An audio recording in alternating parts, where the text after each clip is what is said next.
नमस्कार, ऑपरेशन पाकिस्तान देख रहे हैं आप। मैं हूं आपके साथ पूजा। इमरान खान की मुश्किलें कम नहीं हो रही और सच्चाई ये है कि कम होने ही नहीं दी जा रही। दरअसल पाकिस्तान की अदालत ने तोशाखाना भ्रष्टाचार मामले में इमरान खान और उनकी पत्नी बुशरा बीबी को 17 साल की कड़ी सजा सुना दी है। फैसला सुनते ही तस्वीर साफ हो गई। ये कानून का नहीं, जनरल का फैसला है। ये सजा सिर्फ एक केस का नतीजा नहीं, बल्कि आसिम मुनीर की उस जिद का ऐलान है जिसमें इमरान खान को हर हाल में सलाखों के पीछे रखना है। तो वहीं डोनाल्ड ट्रंप के पीस प्लान के तहत गाजा में प्रस्तावित अंतर्राष्ट्रीय सैन्य बल पर पाकिस्तान के रुख की अमेरिका ने तारीफ की। तो ऐसे में सवाल यह है कि आखिर पाकिस्तान किस मुंह से शांति की बात कर रहा है? जिस मुल्क की पहचान आतंक के नर्सरी के तौर पर होती रही हो, वही आज गाजा में अंतर्राष्ट्रीय शांति का झंडा बरदार बनने चला है। साथ ही पाकिस्तान की मुसीबत देखिए, दुनिया में पाकिस्तानी भिखारियों का आतंक बढ़ता जा रहा है, इसलिए अलग अलग देशों से पाकिस्तानियों को डिपोर्ट करने का सिलसिला भी बढ़ रहा है। साथ ही पाकिस्तान के अशांत बलूचिस्तान प्रांत में एक बार फिर जाफर एक्सप्रेस ट्रेन में बड़ा ब्लास्ट हुआ। संदिग्ध विद्रोहियों ने जाफर एक्सप्रेस समेत 2 ट्रेनों पर हमला करने की कोशिश में बम विस्फोट किया। तो आज अपने शो में इन्हीं तमाम मुद्दों को समझेंगे। चर्चा के लिए मेरे साथ स्टूडियो में मौजूद हैं कैपिटल टीवी के editor in chief doctor Manish Kumar और एग्जीक्यूटिव एडिटर राजीव जी। सर, आप दोनों का बहुत बहुत स्वागत है। धन्यवाद। सर, ये गाजा पीस प्लान को लेकर मार्को रूबियो पाकिस्तान की जमकर तारीफ क्यों कर रहे हैं? क्या पाकिस्तान पीस प्लान पर कभी सहमत हो सकता है? देखिए, जब बकरे को बलि के लिए लेके जाते हैं तो उसकी पूजा करते हैं, उसको सिंदूर लगाते हैं, माला पहनाते हैं, तो पाकिस्तान की यही तैयारी चल रही है। रूबियो ने क्या कहा कि पाकिस्तान को बहुत बहुत धन्यवाद कि पाकिस्तान ने गाजा पीस प्लान का हिस्सा बनने के लिए वो एग्री कर गए। मतलब ये ऐसी बात हो गई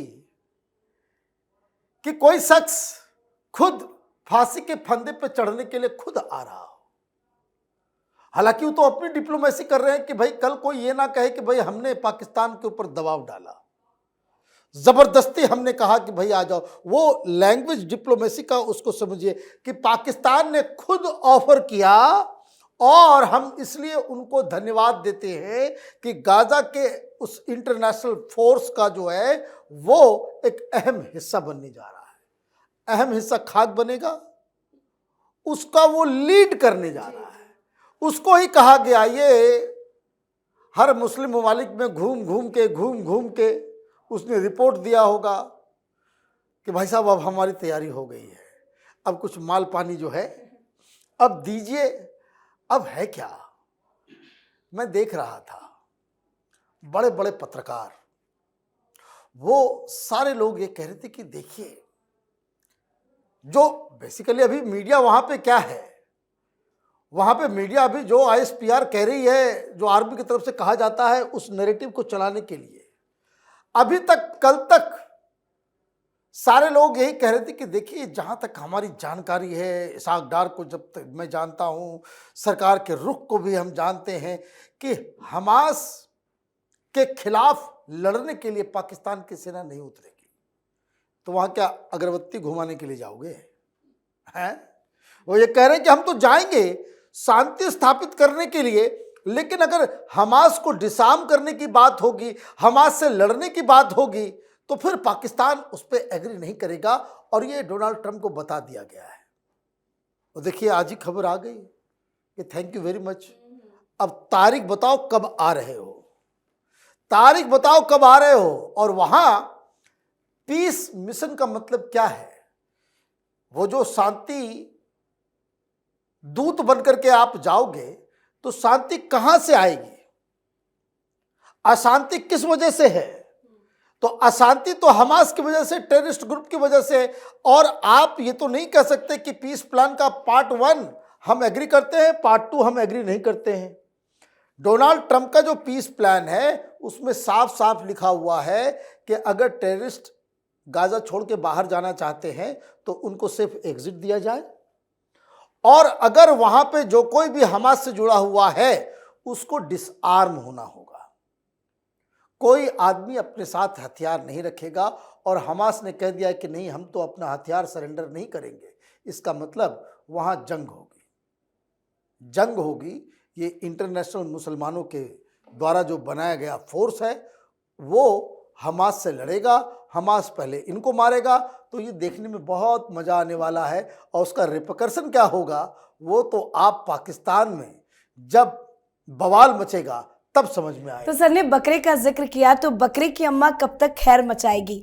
और जो पाकिस्तान है क्या अमेरिका के ट्रैप में फंस चुका है? बिल्कुल फंस चुका है। और अमेरिका ने ये दबाव बनाया, जैसे 2 दिन से ये खबर चल रही थी और 2 दिन पहले ये भी खबर चली कि जनरल मुनीर जाने वाला है फिर से अमेरिका। व्हाइट हाउस से इनवाइट किया गया है, लेकिन अचानक से व्हाइट हाउस की तरफ से एक खबर आई, वहां से डिक्लेयर किया गया कि ऐसे कोई प्लानिंग नहीं है, मुनीर को हम नहीं बुला रहे, न ही डोनाल्ड ट्रंप के साथ उसकी कोई मीटिंग है। अब इसके बाद पाकिस्तान में चलने लगा कि भाई मुनीर तो जा रहा था वहाँ मदद लेने के लिए, कि अभी जो स्थिति पाकिस्तान की है उसमें अमेरिका ही तारनहार हो सकता है, पैसे कहीं और से भी थोड़े बहुत आ सकते हैं, लेकिन बैकअप अमेरिका का चाहिए। अमेरिका ने कहा जल्दी से एग्री करो, और फिर इशाक डार एक दिन पहले बोला, वो प्रधानमंत्री है, विदेश मंत्री है, इसने बोला कि नहीं नहीं, हम गाजा पीस प्लान के लिए तैयार हैं, हम जाएंगे, अपनी सेना को भेजेंगे। अब वही स्थिति दिखाई पड़ रही है पाकिस्तान के अंदर जो चल रहा है। जैसा डॉक्टर साहब ने बताया कि कई लोग कह रहे हैं कि नहीं नहीं, हम सेलेक्टिव तरीके से उस पीस प्लान का हिस्सा रहेंगे, वो तो हो नहीं सकता। पीस कीपिंग फोर्स जब भारत ने भेजा था श्रीलंका में, क्या सेलेक्टिव तरीका था? लिट्टे के खिलाफ जब अंतर्राष्ट्रीय पीस कीपिंग फोर्स भेजना था तो भारत ने पहले मना करने की कोशिश की कि नहीं नहीं, कैसे हो सकता है, क्योंकि लिट्टे को तो इंदिरा गांधी ने ट्रेनिंग दिलवाई थी।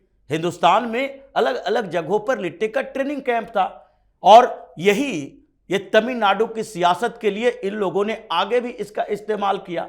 लेकिन उसके बाद जब लिट्टे की मांग बढ़ने लगी, वहां पर जंग छिड़ गया जाफना प्रायद्वीप में, तो वहां पर यह लगने लगा कि नहीं, अंतरराष्ट्रीय पीस कीपिंग फोर्स भेजी जानी चाहिए, श्रीलंका से यह सुधर नहीं सकता, संभल नहीं सकता। भारत को लगा कि पड़ोस में अगर अंतरराष्ट्रीय फोर्सेस आ गए तो उसके बाद हमारी वैल्यू कम हो जाएगी। राजीव गांधी ने अनुमति दे दी, और अनुमति देने का परिणाम क्या हुआ? परिणाम तो यही हुआ कि किसी न किसी तरह लिट्टे ने राजीव गांधी की हत्या की। ये सुसाइड बमर आया, हत्या कर दी। अब यही स्क्रिप्ट दोहराया जा रहा है। दिख रहा है सामने कि आप जाओगे अपनी सेना के साथ, वहां पर हमास से लड़ोगे क्योंकि वो सुन्नी संगठन है, दूसरी तरफ हिजबुल्लाह है जो शियाओं का संगठन है। ये अगर हमास कमजोर पड़ेगा शियाओं का, उसके साथ धीरे धीरे अटैचमेंट होगा, वो भी हिजबुल्लाह के माध्यम से फंडिंग कर रहा, जो ईरान फंड कर रहा है, लेबनान फंड कर रहा है, लेबनान में बसा हुआ है, ये सारे आतंकी संगठन एक होंगे। और फिर ये हिजबुल्लाह हमास की लड़ाई सिर्फ नहीं रहेगी, आईएस भी इसमें कूदेगा और उसको पाकिस्तान किसी तरीके से हैंडल करेगा। इसीलिए ये ट्रंप ने कहा पूरी दुनिया में घूम घूम कर हम ही अपने सेना की हत्या क्यों करवाते रहे। हम अफगानिस्तान में गए, उसके बाद इराक में गए, पाकिस्तान को इसमें इन्वॉल्व होने दो तो पाकिस्तान को पता चलेगा। मतलब जितने टेररिस्ट ऑर्गेनाइजेशन है अंतर्राष्ट्रीय स्तर पर, पाकिस्तान का अलग है, लेकिन जितने और देशों में काम कर रहा है इस्लामिक आतंकवादी संगठन, वो सब पाकिस्तान के खिलाफ, मुनीर के खिलाफ, शहबाज शरीफ के खिलाफ, इसके उन मंत्रियों के खिलाफ जो अमेरिका से सहायता के लिए मुसलमानों की हत्या करने के लिए अपनी सेना भेज रहा है। अब यही ट्रैप में ये फंसता जा रहा है। एक तरफ अगर बात नहीं मानता तो ट्रंप छोड़ेगा नहीं, वो सनकी टाइप का आदमी है। जब भारत के साथ संबंध खराब कर लिया तो पाकिस्तान के औकात क्या है उसके सामने, और दूसरी तरफ वहां भेजने पर मजबूर हुआ है। तो आगे आगे देखिए, ये हो सकता है कि किसी बम विस्फोट में मुनीर निपट जाए, शहबाज शरीफ उसी तरह से चला जाए जैसे बेनजीर भुट्टो के साथ हुआ, और फिर इमरान खान को जो सजा देने की बात ये कर रहा है, वही इमरान खान आगे पाकिस्तान का बड़ा नेता। और लगता है किसी बात का डर भी है कि इमरान कहीं बाहर ना आ जाए, उसी वजह से अलग अलग केसों में फंसाया जा रहा है। अब जो ये फैसला आया है तोशाखाना मामले में 17 साल की सजा, क्या जानबूझकर मुनीर नहीं चाहते कि इमरान जेल से बाहर आए? देखिए, अभी जो मुनीर का जो सारा कंसंट्रेशन है, सारी जो तैयारी, सारा जो प्लानिंग है, वो इसी मुद्दे पर टिका हुआ है कि हम अपनी सेना को, भाड़े की सेना को, हम जो गाजा भेज रहे हैं उसका क्या रिपरकशन होगा। और अगर ये व्यक्ति बाहर रहा, अगर टीटीपी कुछ कर रहा है या बीएलए की तरफ से कुछ हो रहा है या कोई टीएलपी वाले कुछ कर रहे हैं, उससे तो आप आर्मी एक्शन करके लड़ाई दिखा सकते हो और आप दुनिया में कह सकते हो कि भाई हम टेररिस्ट से लड़ रहे हैं। लेकिन अगर इस व्यक्ति को बाहर छोड़ दिया तो जैसे ये सवाल अगर पूछना शुरू कर दे कि भाई आपने क्यों वहां भेजा, तब तो आप फंस जाओगे, आप जवाब नहीं दे पाओगे। क्योंकि इजराइल और अमेरिका से ज्यादा बड़ा दुश्मन तो मुसलमानों का दुनिया में कोई नहीं है। और ये देखिए किस तरीके से अमेरिका ने फंसाया है। आज मैंने 24 घंटे पहले सीरिया के ऊपर आईएसआईएस के 70 ठिकानों के ऊपर अमेरिका ने बमबारी की है। मतलब आप जिहादियों को मार रहे हो तो मुस्लिम समुदाय में ही जाता है ना कि भाई आप सीरिया में घुस के मार रहे हो, बिना अनाउंस किए हुए, बिना कुछ किए हुए। ये कल रात बमबारी हुई है और आज आप ये कहे हो कि भाई अब जो है पाकिस्तान की सेना जो है हमास से लड़ेगी। ये तो आपने खुद ऐसा मकर जाल में पाकिस्तान को फंसा दिया है। और यही कारण है कि तोसा खाना का तुरंत जो है फैसला आया कि नहीं 17 साल अंदर रखो इसको बाहर निकाले नहीं कि बवाल मचेगा। अभी देखिए क्या है, ये सरकार जो वहां चल रही है उसको लेजिटिमेसी नहीं है। जो सेना है, जो अब तक जब कभी भी कोई जनरल इतना पावरफुल हुआ तो एक बात जो वहां की जनता के बीच में लगता था कि भाई ये जो प्रधानमंत्री है, जो पॉलिटिशियंस हैं, वो जो सरकार जो चला रही है उसके बस की नहीं है। आर्मी जो है वो चीज़ों को सुधार लेगी, ये एक वहाँ लोगों के मन के अंदर भावना होती थी, जिस वजह से आर्मी रिजीम लंबे समय तक वहाँ पे एग्जिस्ट कर पाती थी।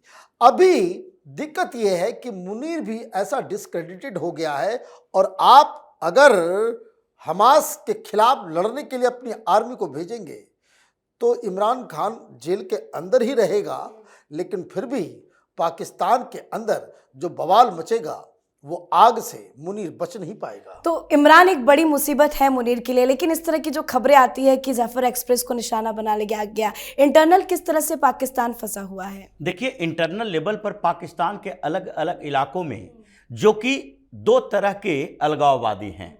एक अलगाववादी संगठन जो अपने क्षेत्र के आज़ादी के लिए लड़ रहे हैं, दूसरे अलगाववादी संगठन वो हैं जो कि वहीं पर रहकर अपने अधिकारों के लिए लड़ रहे हैं।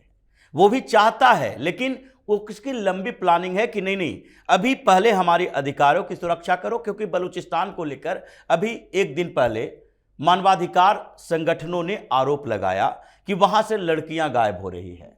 वहां पर आर्मी वाले किसी गांव में जाते हैं, 10-20 लड़कियों को उठाकर ले जाते हैं और दबाव बनाने की हमारे ऊपर कोशिश कर रहे हैं कि किसी भी तरह से ये बीएलए वाले सरेंडर कर दें, हथियार डाल दो। लेकिन हथियार डालने के लिए वो तैयार नहीं है, मांग उनकी बड़ी है।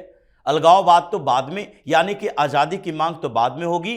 पहले बलूचिस्तान को बलूचिस्तान के हितों की सुरक्षा के लिए काम करने को मजबूर किया जा रहा है कि देखो, बलूचिस्तान को तुम लोगों ने पंजाब की सियासत का अड्डा बना दिया है। बलूचिस्तान में इन्वेस्टमेंट होता है, यहाँ से मिनरल्स निकलते हैं और उसका संसाधन कहीं और खर्च कर देते हो। इसलिए अब उन संसाधनों की वापसी के लिए जंग लड़ा जा रहा है। तो इसलिए जितने ये रेलवे ट्रैक हैं, जितने आर्मी के पोस्ट हैं, पारामिलिट्री के क्षेत्र हैं, उन सब जगहों को अब टारगेट में लाया जा रहा है और वही टीटीपी भी कर रहा है। और इसमें अब इनडायरेक्ट समर्थन जो मिल रहा है वो मिल रहा है इमरान खान की पार्टी के तरफ से। ये लोग कह रहे हैं कि अस्थिरता जब तक नहीं आएगी पाकिस्तान में, ये इमरान खान को लेकर दबाव में नहीं आएगा।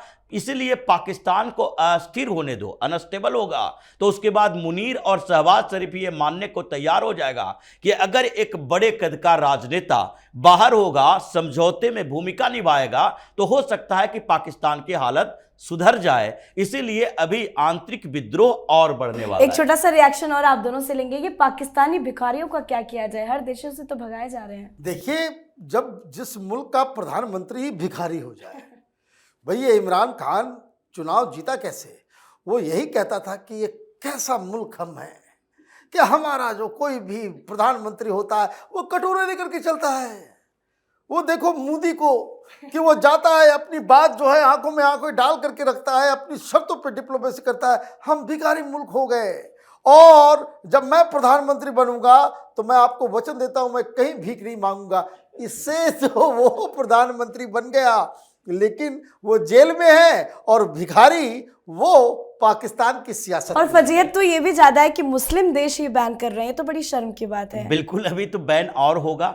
और जैसा इमरान खान के बाद डॉक्टर साहब ने कहा, इमरान खान प्रधानमंत्री बना और उसके बाद जाना था अमेरिका, मोदी जी भी वहां गए थे, लेकिन उस समय इसने सऊदी अरब के प्लेन को उधार में लेकर गया और वहां से वापसी के पहले ही सऊदी अरब ने अपना प्लेन मंगवा लिया, जिसके बाद वो किसी तरीके से पैसेंजर ट्रेन में बैठकर आया था। इन भिखारियों के देश में जब मुखिया ही भिखारी है तो वहां के लोगों की इज्जत के बारे में तो छोड़ दीजिए। अब पाकिस्तान सर्वाइवल के लिए संघर्ष कर रहा है और मुस्लिम देश भी जान चुका है कि अगर इसके इर्द गिर्द हम चलते रहे तो ये भी हम लोगों को अपने जैसा बना देगा। जी बिल्कुल, बहुत बहुत धन्यवाद सर आप दोनों का। धन्यवाद। तो आज पाकिस्तान की हालत किसी एक संकट की नहीं बल्कि चारों दिशाओं से टूटती हुई हकीकत की तस्वीर बन चुकी है। पाकिस्तान अंदर बाहर हर तरफ से फंसा है। पाकिस्तान आज जेल में तानाशाही, झूठी शांति, भिखमंगी छवि और धमाकों के बीच चारों तरफ से फंसा हुआ मुल्क बन चुका है। तो पाकिस्तान की इस बुरी स्थिति पर आप भी अपनी राय कमेंट करके लिखिएगा। देखते रहिए कैपिटल टीवी। नमस्कार।